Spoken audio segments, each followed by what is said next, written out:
there was a question about the corpus analysis. So in the upper primary in England, teachers aim to teach show, not tell language construction. Instead of writing, Andy was frightened, the children would be encouraged to write, for example, Andy glanced over his shoulder. I wonder how this might affect corpus analysis. I guess this is both for Kate and Maryellen. Well, just quickly answering about the emotion terms, it's really clear that what we've done right now is look at emotion labels, which was a fine place to start, but is in no way the be all and end all of studying emotion. Because if you look at literature for both children and adults, you get a mix of sometimes labels, but also behavioral things like look over the shoulder or blushed or look down, or all of the behavioral manifestations of the character exhibiting or feeling internal emotions. And so I think it's the show not tell point is a very good one, and an important part for future research about how a much broader range of words and syntactic constructions are conveying emotion there.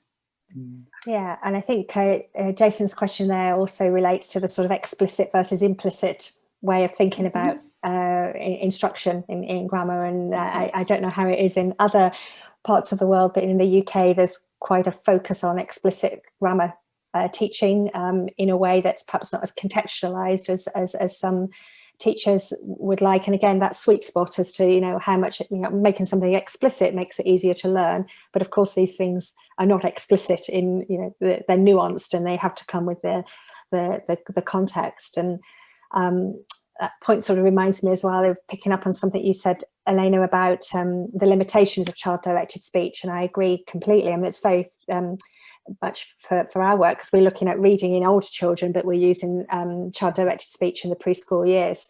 And I'd love to get my hands on some sort of teacher corpus and classroom language corpus data to try and look at spoken language in a beyond the home and beyond these restricted conversations that are there in the early data. So I don't know whether Jason might be able to help me with that, but we can chat another time, perhaps, Jason. Yeah, thank you. Another question was about the variability of the word forms in terms of influencing lexical quality. So, for example, irregular verbs, morphological markers attached to words, etc. Would these facilitate the development of lexical quality or be inhibitory? Yeah, that's a really good question. I think this is where the lexical quality hypothesis falls short, actually. I hope Chuck wouldn't mind me saying that, because I think it's led, certainly those of us from a reading tradition rather than a sort of clear sort of semantics linguistics tradition, think of high quality as being sort of, more stable, more context independent. And of course, that's wrong for some of these more meaning carrying units, because they have to be flexible, they have to be open so that they apply to lots of different contexts. So I'm not quite sure that thinking about lexical quality is the right way there when we're beginning to think about meaning and how the meaning of words and the form meaning links in words relates to driving meaning and comprehension in the lexical quality way. I think it's not probably going to be that helpful there, because these things are very high frequency, but they're very semantically empty sometimes, because they rely on the context for the semantics. And that again speaks to. Sorry. No, go ahead. Analysis. We think we try to find variation sets by looking for a word or a lemma, and then seeing whether it's repeated again in different forms in the interaction.